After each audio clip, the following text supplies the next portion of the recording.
সুপ্রিয় শিক্ষার্থী বন্ধুরা, আশা করি তোমরা ভালো আছো, সুস্থ আছো। আমিও ভালো আছি, সুস্থ আছি। আতারউদ্দিন হাওলাদার ডিগ্রি কলেজের অনলাইন ক্লাসে তোমাদেরকে শুভেচ্ছা ও স্বাগতম। ধারাবাহিক অনলাইন ক্লাসে আজ আমি তোমাদের রসায়ন প্রথম পত্রের দ্বিতীয় অধ্যায়ের গুণগত রসায়ন থেকে পরমাণুর ইলেকট্রন বিন্যাসের যে নিয়ম আছে সেই নিয়ম সম্পর্কে আলোচনা করব। তো ইলেকট্রন বিন্যাসের কয়েকটা নিয়ম আছে। আব্বৌ নীতি আছে, পলির বর্জন নীতি, হুন্ডের নিয়ম আছে। তাহলে আমরা আজকে আব্বৌ নীতি সম্পর্কে আলোচনা করব। আব্বৌ নীতিটা কি? দেখো, আব্বৌ মূলত কোনো বিজ্ঞানীর নাম নয়। আব্বৌ একটা জার্মান শব্দ। এর অর্থ হচ্ছে বিল্ডিং আপ, অর্থাৎ নিচ থেকে উপরের দিকে ওঠা। একটা বিল্ডিং তৈরি করার সময় যেমন ইটের উপর ইট দিয়ে বিল্ডিং তৈরি করা হয়, অর্থাৎ নিচ থেকে গাঁথনি করে উপরের দিকে ওঠা হয়, সেরকম ইলেকট্রন বিন্যাসের সময় নিম্ন শক্তি স্তরে ইলেকট্রন আগে দিয়ে তারপর উচ্চ শক্তি স্তরে ইলেকট্রন দিতে হয়। অর্থাৎ নিম্ন শক্তি স্তরে ইলেকট্রন আগে প্রবেশ করবে, তারপর ক্রমান্বয়ে উচ্চ শক্তি স্তরে ইলেকট্রন গমন করবে। এটি হচ্ছে আব্বৌ নীতির মূল কথা। এখন আব্বৌ নীতিটা কি? দেখো, আব্বৌ নীতিটা হচ্ছে যে পরমাণুর ইলেকট্রন বিন্যাসের সময় সর্বনিম্ন শক্তি স্তরে ইলেকট্রন আগে প্রবেশ করবে, তারপর ক্রমান্বয়ে উচ্চ শক্তি স্তরে ইলেকট্রন গমন করবে। তাহলে কোন অরবিটাল সর্বনিম্ন শক্তি স্তর এবং কোন অরবিটাল উচ্চ শক্তি স্তর বা উচ্চ শক্তি সম্পন্ন, সেটা আমরা কিভাবে নির্ণয় করি? আমরা সাধারণত n+l এর মান দ্বারা নির্ণয় করি। তাহলে যে অরবিটাল n+l এর মান কম, তার শক্তি কম, ইলেকট্রন সেখানে আগে প্রবেশ করবে। আর যে অরবিটাল n+l এর মান বেশি, ইলেকট্রন সেখানে পরে প্রবেশ করবে। তো দেখো, আমরা আব্বৌ নীতির একটা বিষয় যদি আলোচনা করি, এখানে আমরা প্রথমে প্রথম কক্ষপথ যদি দেখি, তাহলে প্রথম কক্ষপথে একটা অরবিটাল আছে 1s, দ্বিতীয় কক্ষপথে 2s 2p, দুই ধরনের অরবিটাল আছে। তৃতীয় শক্তি স্তরে থেরাইস p, তারপরে থেরাইস d, এই তিন ধরনের অরবিটাল আছে। তারপর চতুর্থ শক্তি স্তরে 4s 4p 4d, 4f, এই চার ধরনের অরবিটাল আছে। এরকম আর কি আমরা প্রথম, দ্বিতীয়, তৃতীয়, চতুর্থ, পঞ্চম এরকম শক্তি স্তরে যাবে। এখন আমরা যদি অরবিটালের ক্রম ঊর্ধ্বক্রম অনুসারে অরবিটালগুলোকে সাজাই, তাহলে এভাবে আমরা দেখতে পাই। যেমন এখানে আমরা যদি সিরিয়ালটা লিখি, তাহলে প্রথমে 1s, তারপর হচ্ছে 2s, তারপর হচ্ছে 2p, তারপর হচ্ছে 3s, তারপরে 3p, তারপরে 3d, তারপরে 3p, তারপরে 4s, তারপরে 3d, এরকম সিরিয়ালি যাবে। এখন এটা যদি আমরা হিসাব করি, n+l এর মান, অর্থাৎ n মানে প্রধান কোয়ান্টাম সংখ্যার মান আর l হচ্ছে সহকারী কোয়ান্টাম সংখ্যার মান। আমরা একটা অরবিটাল দেখলে কিন্তু বুঝতে পারি যে এখানে n কত, l কত। যেমন প্রথম এখানে আমরা যদি দেখি যে 1 হচ্ছে n, মানে n এর মান 1, আর l এর মান হচ্ছে, s অরবিটালের জন্য আমরা গত ক্লাসে দেখছি যে s অরবিটালের জন্য l এর মান 0, অর্থাৎ এখানে n+l এর মান হচ্ছে 1, এখানে n+l এর মান হচ্ছে 2। তাহলে এইটা হচ্ছে নিম্ন শক্তি সম্পন্ন, এইটা হচ্ছে উচ্চ, অর্থাৎ এইটা সর্বনিম্ন শক্তি, তারপর এটা। তাহলে ইলেকট্রন বিন্যাসের সময় আমরা সর্বনিম্ন শক্তি স্তরে ইলেকট্রন আগে দেব, অর্থাৎ কোনটা নিম্ন শক্তি সম্পন্ন, কোনটা উচ্চ শক্তি সম্পন্ন, সেইটা ইলেকট্রন আগে দিয়ে তারপর উচ্চ শক্তি সম্পন্ন বলে দেব। তাহলে দেখো, এখানে আমরা যদি একটা ইলেকট্রন বিন্যাস দেখি, আমরা জানি যে s অরবিটালে কয়টা ইলেকট্রন থাকতে পারে, p অরবিটালে কয়টা ইলেকট্রন থাকতে পারে, d অরবিটালে কয়টা ইলেকট্রন থাকতে পারে, আমরা কিন্তু সেটা জানি। তাহলে আমরা জানি s অরবিটালে 2টা ইলেকট্রন থাকতে পারে, আর p অরবিটালে 6টা ইলেকট্রন থাকতে পারে, d অরবিটাল 10টা, আর f অরবিটাল 14টা ইলেকট্রন থাকতে পারে। তাহলে আমরা যখন একটা ইলেকট্রন বিন্যাস লিখব, যেমন সোডিয়ামের ইলেকট্রন বিন্যাস যদি আমরা লিখি, তাহলে কি হয় দেখো,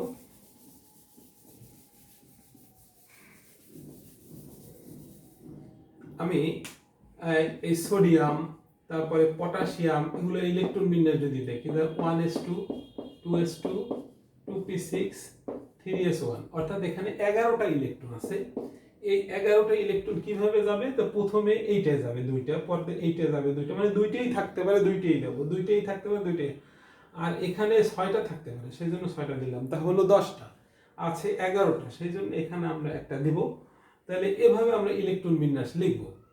আর পটাশিয়ামের ক্ষেত্রে যদি দেখি যে 19টা ইলেকট্রন আছে, তা এখন 1s2 2s2 2p6 3s2 3p6 এভাবে যদি আমরা দিতে যাই, তাহলে হয় 18টা, আর একটা আছে 19টা, তাহলে সেটা 3d-তে যাবে না 4s এ যাবে? এখানে যাবে মূলত 4s এ। তাই ইলেকট্রন বিন্যাসটা এরকম। তাই 3p-র পর কিন্তু 3d আছে, এখন ইলেকট্রনটা 3d-তে না গিয়ে 4s এ গেল কেন? এভাবে কিন্তু একটা কোশ্চেন হতে পারে। তাহলে কোশ্চেনটা কি, যে পটাশিয়ামের 19তম ইলেকট্রন 3d-তে না গিয়ে 4s এ যায় কেন?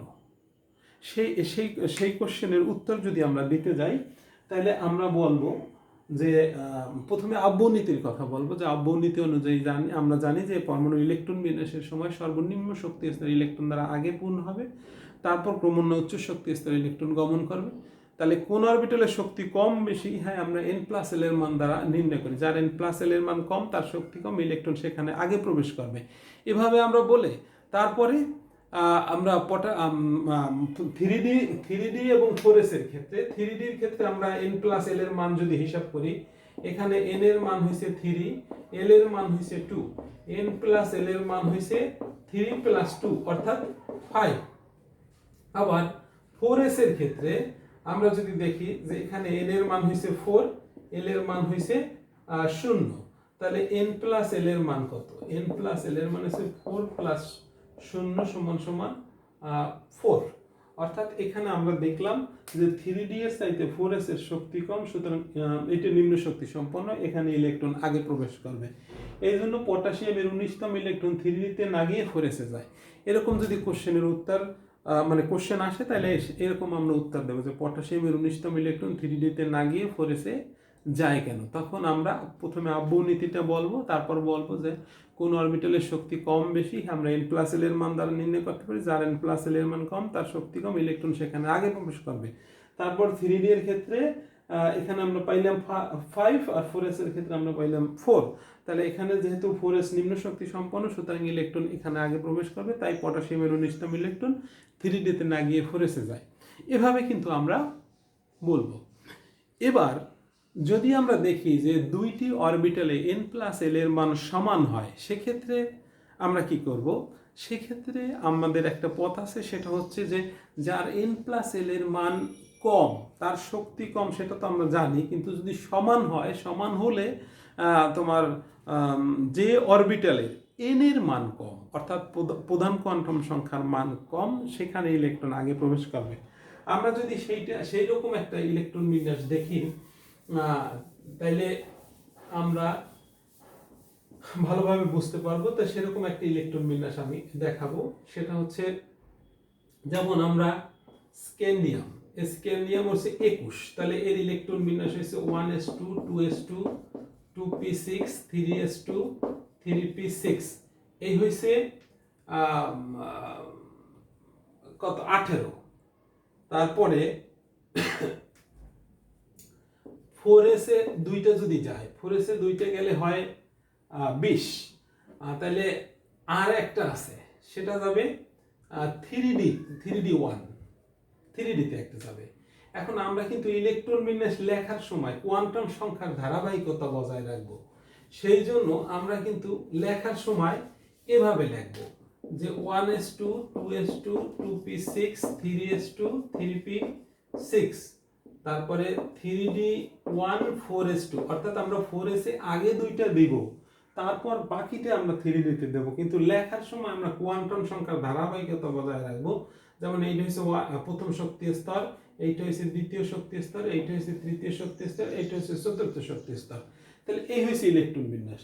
তবে এখানে আমরা দেখলাম যে স্ক্যান্ডিয়ামের সর্ববহিস্থ ইলেকট্রনটি 3d-তে গেছে, তাহলে এখানে প্রশ্ন হতে পারে যে 4s এর পর 4p আছে, তো এখানে 4p তে না গিয়ে 3d তে যায় কেন, এরকম প্রশ্ন আসতে পারে যে স্ক্যান্ডিয়ামের 21তম ইলেকট্রন 4p তে না গিয়ে 3d তে যায় কেন, প্রশ্নটা হচ্ছে এই। এখন এই প্রশ্নের যদি আমরা উত্তর দিতে চাই তাহলে আমরা প্রথমে ওই আব্বর নীতির কথাই বলবো, যে আব্বর নীতি অনুযায়ী আমরা জানি যে পরমাণু ইলেকট্রন বিন্যাসের সময় সর্বনিম্ন শক্তিস্তরের ইলেকট্রন দ্বারা আগে পূর্ণ হবে, তারপর উচ্চ শক্তিস্তরের ইলেকট্রন প্রবেশ করবে। কোন অরবিটাল নিম্ন শক্তি সম্পন্ন, কোনটা উচ্চ শক্তি সম্পন্ন, ইহা আমরা n+l এর মান দ্বারা নির্ণয় করি। যদি দুটি অরবিটালে n+l এর মান সমান হয় তাহলে যে অরবিটালে n এর মান কম ইলেকট্রন সেখানে আগে প্রবেশ করবে। তাহলে সেই হিসেবে আমরা 3d এর ক্ষেত্রে n+l এর মান যদি দেখি, n এর মান 3, l এর মান হচ্ছে 2, তাহলে n+l হইছে 5, অর্থাৎ 3 + 2 = 5। আর 4s এর ক্ষেত্রে n = 4, না 4s না 4p এর ক্ষেত্রে তাহলে n হইছে 4 আর